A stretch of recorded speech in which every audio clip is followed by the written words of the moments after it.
की अनीता नायक को मिली आर्थिक आजादी। नमस्कार, मैं हूं आपके साथ अंकिता पाल। बुलेटिन की शुरुआत करते हैं।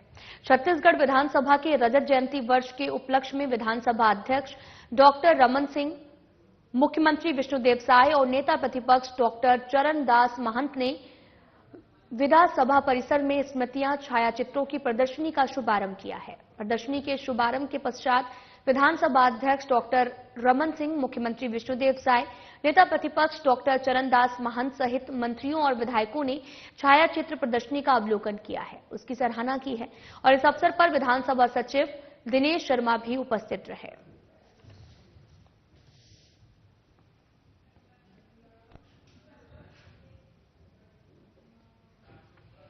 पूर्व नेता प्रतिपक्ष धर्मलाल कौशिक ने विधानसभा के शीतकालीन सत्र के दूसरे दिन जल जीवन मिशन का मुद्दा उठाया है और इसके बाद में उप मुख्यमंत्री अरुण साव का बयान सामने आया, जिस पर बयान देते हुए उन्होंने कहा कि वरिष्ठ नेता धर्मलाल कौशिक ने ये मुद्दा उठाया है। जल जीवन मिशन का मुद्दा इसलिए भी खास हो जाता है क्योंकि ये जनता से जुड़ा हुआ मुद्दा है। हर घर तक नल पहुंचने की योजना सरकार ने सुनिश्चित की थी, लेकिन पिछली कांग्रेस की सरकार ने इसमें कई भ्रष्टाचार किए और नियम बदल दिए। लेकिन सदन में ये मुद्दा उठा, बातचीत हुई। विधानसभा अध्यक्ष ने मामले को गंभीरता से लेते हुए इस पर कार्रवाई के निर्देश भी दिए हैं। वरिष्ठ सदस्य धर्मलाल कौशिक जी ने जल जीवन मिशन में शिकायत और उस पर की गई कार्यवाही के संबंध में प्रश्न किया था। बहुत विस्तार से जवाब सरकार की ओर से प्रस्तुत हुआ है। जल जीवन मिशन को लेकर चर्चा अधिक इसलिए होती है कि ये आम लोगों से जुड़ा हुआ मामला है।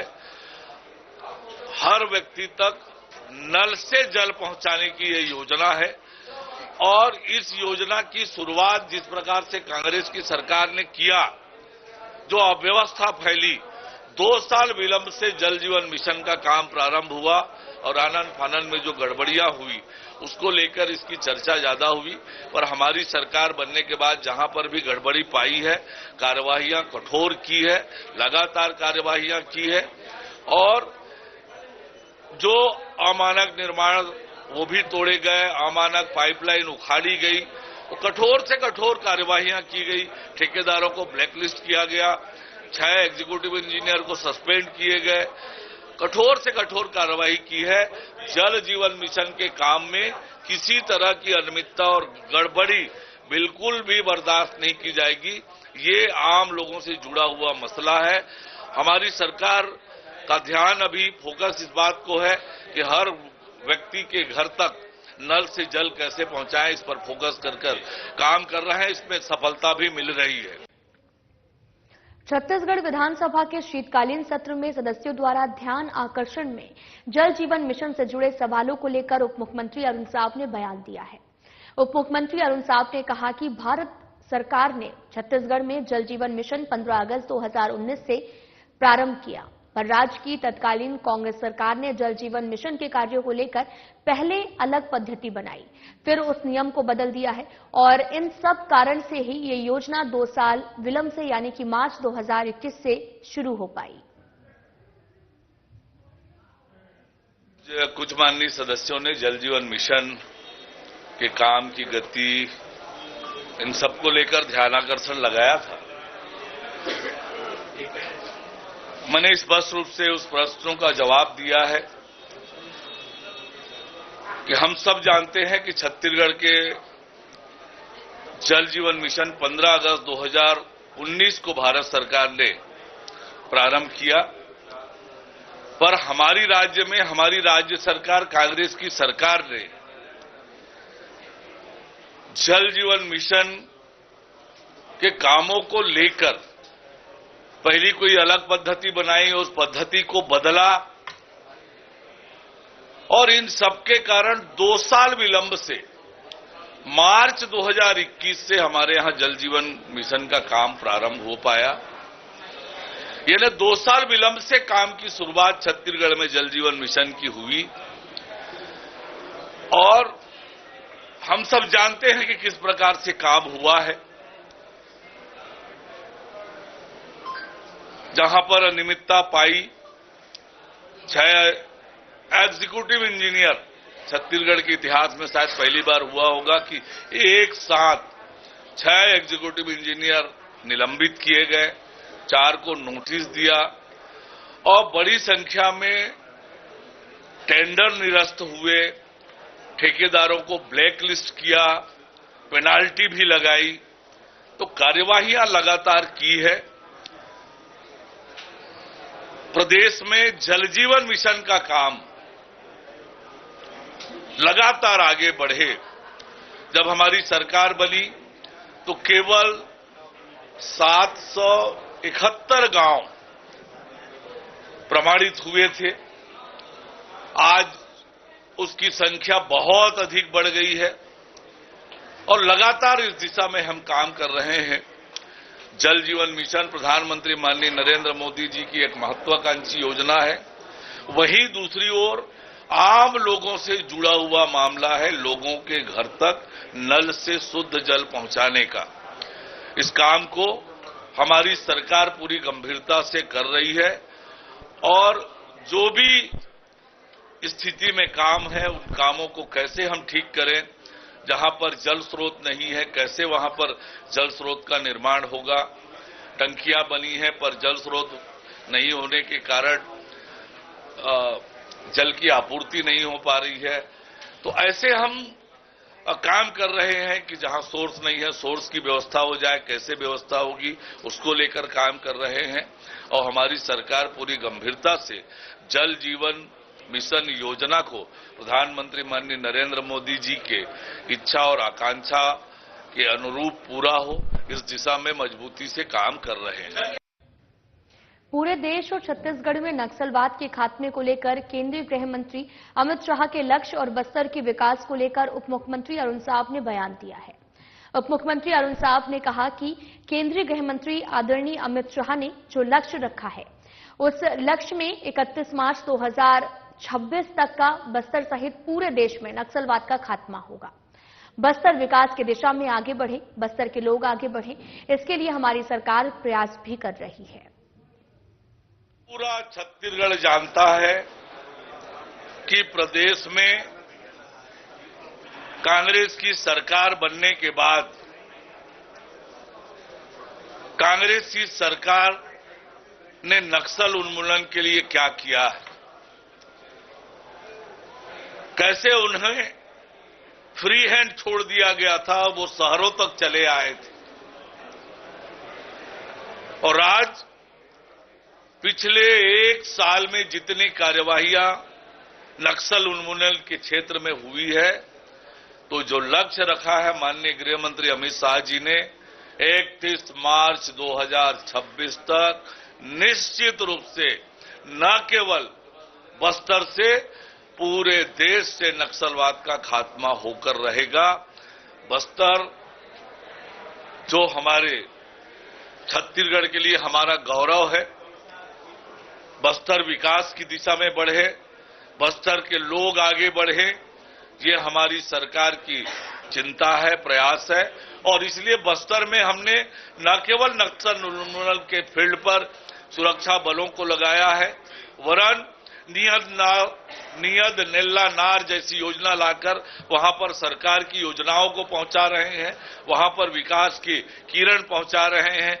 वहीं तीसरी ओर बस्तर ओलंपिक जैसे आयोजन करके बस्तर के नौजवानों को आगे बढ़ने का अवसर प्रदान कर रहे हैं। तो वहीं धान खरीदी और केंद्रों से धान के उठाव को लेकर प्रदेश में कांग्रेस पार्टी लगातार हमलावर है, जिसको लेकर उप मुख्यमंत्री अरुण साव ने जोरदार पलटवार किया है। उप मुख्यमंत्री अरुण साव ने कहा कि 50 लाख टन से अधिक की धान खरीदी हो चुकी है और ये आंकड़े बताते हैं कि धान खरीदी को लेकर प्रदेश में कोई दिक्कत नहीं है। सरकार केंद्रों से धान उठाव की व्यवस्था कर रही है। कुछ दिनों में व्यवस्था सुचारू रूप से संचालित होने लगेगी, किसानों को किसी प्रकार की दिक्कत भी नहीं होगी। देखिए, आज 50 लाख टन से अधिक की धान खरीदी हो चुकी है।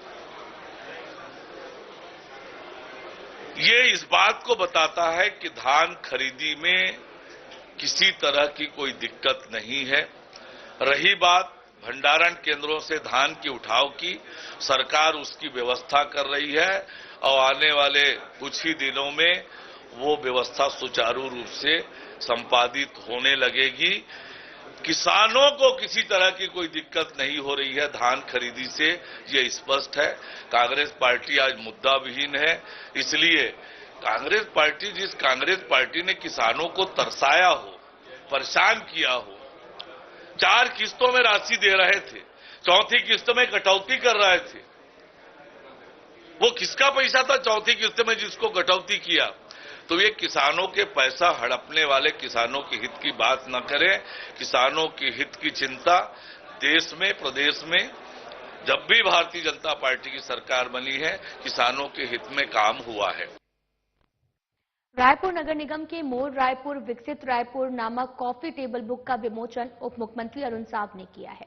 इस पुस्तक में रायपुर नगर निगम की ओर से पिछले 1 साल में किए गए महत्वपूर्ण कार्यों और विकासात्मक पहलों का संकलन किया गया है, जो शहर को एक स्मार्ट, स्वच्छ और विकसित नगर बनाने की दिशा में महत्वपूर्ण साबित हो रहे हैं। इस कार्यक्रम में विभाग के विशिष्ट सचिव रामजीएस एक्का और साथ ही मुख्य कार्यपालन अधिकारी शशांक पांडे, अतिरिक्त निदेशक पुलक भट्टाचार्य और साथ ही स्मार्ट सिटी के मुख्य परिचालन अधिकारी उज्जवल पोदवाल और साथ ही मुख्यमंत्री के विशेष कार्य व्यवस्था अधिकारी विपुल गुप्ता, निजी सहायक गगन वासन और निगम के सहायक अभियंता सोहन गुप्ता भी उपस्थित रहे हैं।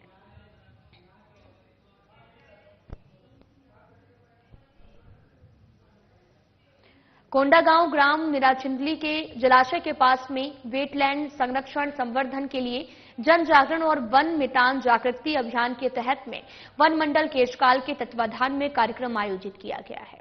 कार्यक्रम में सर्वप्रथम गिरिदेव हाई स्कूल केशकाल और साथ ही स्वामी आत्मानंद स्कूल केशकाल से चयनित छात्र छात्राओं को वेटलैंड भ्रमण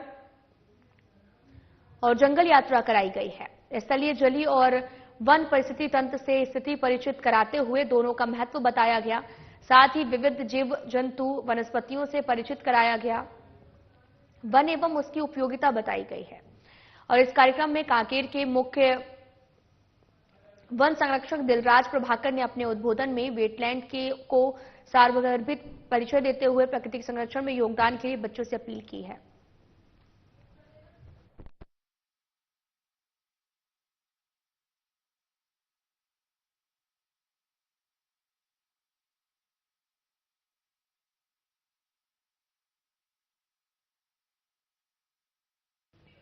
प्रदेश भर में हो रहे अवैध प्लॉटिंग और अवैध कब्जे को लेकर सरकार सख्त कदम उठाने जा रही है और प्रदेश में हो रहे अवैध कब्जे को रोकने के लिए जल्द ही नियम बनाए जाएंगे। आवास मंत्री ओपी चौधरी ने इसकी घोषणा भी कर दी है और धरसीवा विधायक अनुज शर्मा ने अपने विधानसभा क्षेत्र से गांवों में हो रहे अवैध प्लॉटिंग को देखते हुए ज्ञान आकर्षण में भी सवाल विधानसभा शीतकालीन सत्र में दूसरे दिन उठाए हैं, जिस पर स्पीकर डॉक्टर रमन सिंह ने भी चिंता जताते हुए राजस्व मंत्री को इस मामले में रिपोर्ट प्रस्तुत करने के निर्देश दिए। विधायक अनुज शर्मा ने बताया कि उन्होंने ध्यान आकर्षण में ये बात रखी और इस पर स्पीकर ने उन्हें सहमति भी दी है और मामले पर जांच होगी।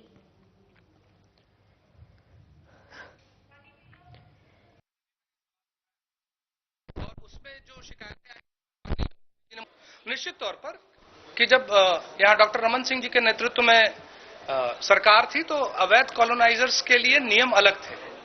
पिछली सरकार ने अलग तरह के नियम बनाकर उन नियमों में शिथिलता लाकर अवैध कॉलोनाइजर्स को बढ़ाने का काम किया।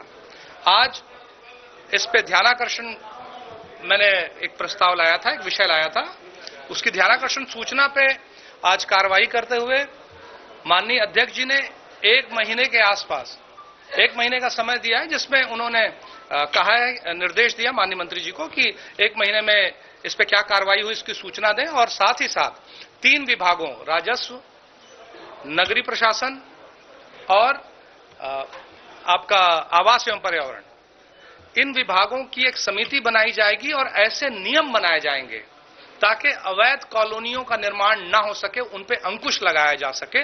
उस पे एक समिति बनाई जाएगी। एक बड़ी घोषणा आज सरकार ने की है और ये ध्यानाकर्षण जो हमने लाया था उसमें आसपास के क्षेत्रों में जिस तरह से हो रहा है, और ये मैंने अपने विधानसभा धरसीवा की ओर से काफी सारा विषय मैंने रखा था, लेकिन ये पूरे प्रदेश की समस्या है तो सरकार ने गंभीरता से लेते हुए इसमें महत्वपूर्ण फैसला किया है।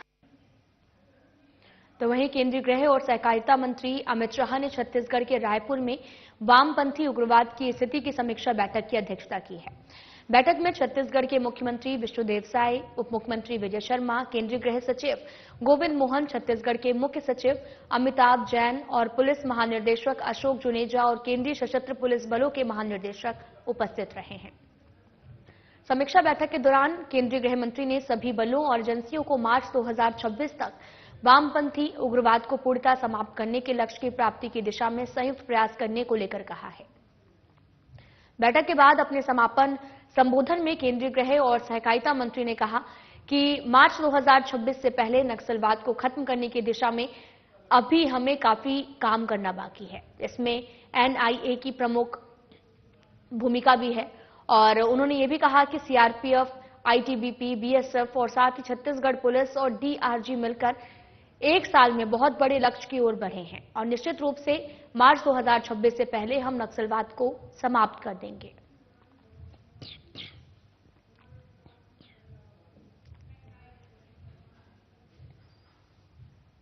माओवादी आतंक से प्रभावित बीजापुर जिले में आपको बता चले कि गुंडम गांव में केंद्रीय गृह मंत्री अमित शाह ने महुआ पेड़ के नीचे चौपाल लगाकर ग्रामीणों से आत्मीयपूर्वक खुलकर चर्चा की है। इस दौरान केंद्रीय गृह मंत्री शाह ने भी आपको बताते चले कि माओवादी आतंक के भय से ग्रामीणों को मुक्त कराने के लिए बस्तर के कई स्थानों में सुरक्षा कैंप स्थापित किए गए हैं। बस्तर अंचल में अमन और शांति का वातावरण स्थापित हो रहा है। उन्होंने ग्रामीणों से ज्यादा योजनाओं से जुड़कर विकास की मुख्यधारा में शामिल होने की अपील की है। वहीं शाह ने कहा कि बच्चों को स्कूल जरूर भेजें, शिक्षा से ही कई समस्याओं का समाधान निकलेगा। इसी के साथ केंद्रीय गृह मंत्री ने भी ग्रामीणों को संबोधित करते हुए कहा कि गुंडम के नजदीक स्थापित कैंप में अस्पताल की सुविधा भी है, जहां निःशुल्क उपचार के लिए ग्रामीण निसंकोच होकर जाएं, झाड़ फूक के भरोसे न रहें। उन्होंने ग्रामीणों को निःशुल्क 35 किलो चावल, महतारी वंदन योजना सहित कई जन कल्याणकारी योजनाओं से अवगत कराया है।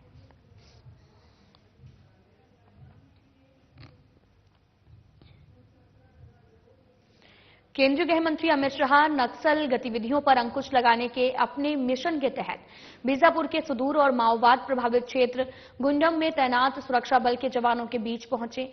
उन्होंने स्थित केंद्रीय रिजर्व बल 193वीं वाहिनी बटालियन के कैंप में सीआरपीएफ, आपको पता चले 153 वाहिनी बटालियन के कैंप में सीआरपीएफ कोबरा और साथ ही डीआरजी सहित सुरक्षा बल के जवानों के साथ संवाद कर उनका उत्साहवर्धन किया है।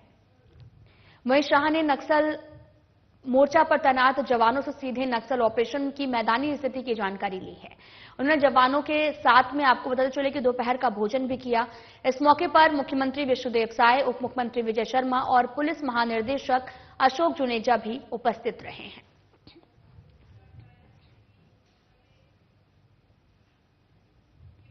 मुख्यमंत्री विष्णुदेव साय के सुशासन में राज्य में दिव्यांगजनों के सशक्तिकरण, पुनर्वास और उनके हित के संरक्षण के लिए अनेक योजनाएं संचालित की जा रही हैं। समाज कल्याण मंत्री लक्ष्मी राजवाड़े ने राजधानी रायपुर के शासकीय दृष्टि और श्रवण बाधित उच्चतर माध्यमिक विद्यालय मठ पुरैना में सरकार गठन के 1 साल पूरे होने पर आयोजित प्रतिभावान और दिव्यांगजन सम्मान समारोह को संबोधित करते हुए ये बात कही।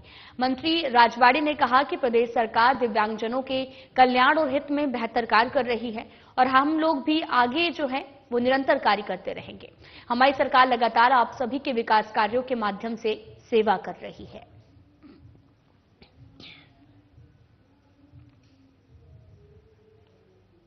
नगर पालिका परिषद और नगर पंचायत निर्वाचन के लिए वार्ड का आरक्षण हुआ और साथ ही कलेक्टर और विविध प्राधिकारी विनय कुमार लंघे ने भी जो है वो कलेक्ट्रेट सभाकक्ष में नगर पालिका परिषद और नगर पंचायतों के आगामी निर्वाचन के लिए छत्तीसगढ़ नगर पालिका अधिनियम 1961 की धारा 29 में दिए गए प्रावधान के अनुसार वार्डा का आरक्षण साल 2011 के जनसंख्या के आधार पर लॉटरी सिस्टम की ओर से संपन्न किया गया। इस दौरान नगर पालिका परिषद महासमुंद के 30 वार्ड, बागबाहरा और सरायपाली के 15-15 वार्डों के साथ साथ नगर पंचायत तुमगांव, बसना और पिथौरा के 15-15 वार्डों का आरक्षण भी किया गया। आरक्षण की इस प्रक्रिया में जनप्रतिनिधि और नागरिकों की उपस्थिति रही और इस दौरान अपर कलेक्टर रवि कुमार साहू, अतिरिक्त कलेक्टर रविराज ठाकुर, अनुविभागीय राजस्व अधिकारी हरिशंकर पैकरा और सूरज सिदार CMO, स्थानीय जनप्रतिनिधि और नागरिकगण मौजूद रहे।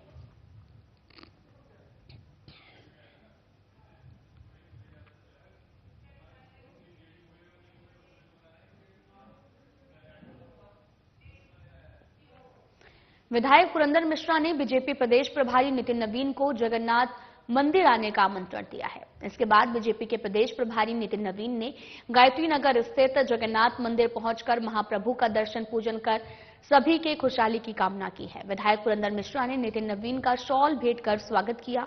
उन्होंने पूरे मंदिर परिसर का भ्रमण कर यहां के स्वच्छ वातावरण की तारीफ की है।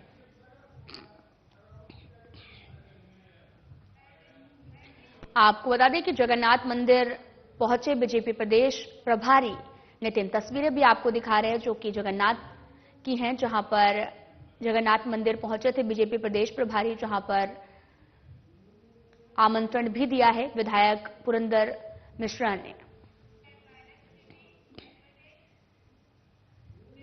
रायपुर के कई धान खरीदी केंद्रों में कलेक्टर डॉक्टर गौरव सिंह एवं SP डॉक्टर लाल उमेद सिंह पहुंचे। कलेक्टर SP ने धान खरीदी केंद्रों का निरीक्षण किया और इस अवसर पर जिला पंचायत CEO विश्वदीप समेत अन्य अधिकारी और कर्मचारी भी उपस्थित थे। कलेक्टर एवं SP ने बरौदा, दौंदेकला एवं पचेड़ा के धान खरीदी केंद्रों का निरीक्षण किया है। कलेक्टर सिंह ने भी धान खरीदी केंद्रों में धान के उठाव की व्यवस्था देखी। अधिकारियों को जल्द से जल्द धान के उठाव कराने के निर्देश दिए। कलेक्टर ने कहा कि धान खरीदी केंद्रों में धान को सुरक्षित तरीके से रखा जाए और राइस मिलों द्वारा जल्द ही धान का उठाव भी किया जाना सुनिश्चित किया जाए।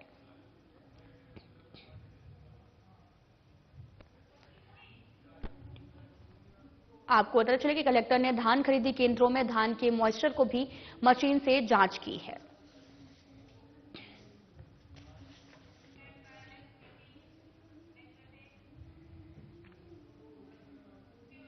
राष्ट्रीय ग्रामीण आजीविका मिशन बिहान के तहत महिलाओं को आत्मनिर्भर और आर्थिक रूप से सशक्त बनाने के प्रयास लगातार जारी हैं, जिसके सकारात्मक परिणाम भी सामने आ रहे हैं।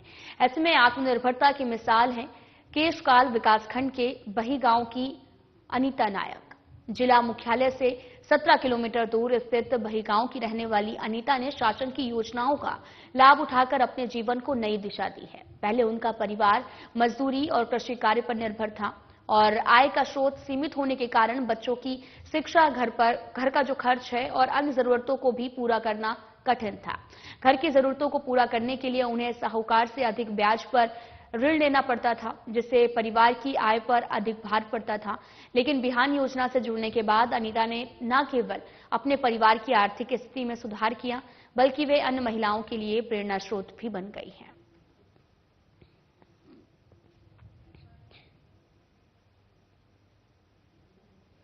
रायपुर में वरिष्ठ पुलिस अधीक्षक डॉक्टर लाल उमेद सिंह के दिशा निर्देश पर लगातार प्रदेश की बेहतर कानून व्यवस्था के लिए चाकूबाजों पर कार्रवाई की जा रही है। इसी कड़ी में चाकूबाजों के ऊपर कार्रवाई के लिए चलाए जा रहे अभियान के तहत पुरानी बस्ती पुलिस ने अवैध रूप से रखे चाकूबाजों को गिरफ्तार करने में सफलता हासिल की है, जिसके तहत आरोपी के कब्जे से 3 धारदार लोहे के चाकू जब्त किए गए। पूरा मामला पुरानी बस्ती थाना क्षेत्र का बताया जा रहा है।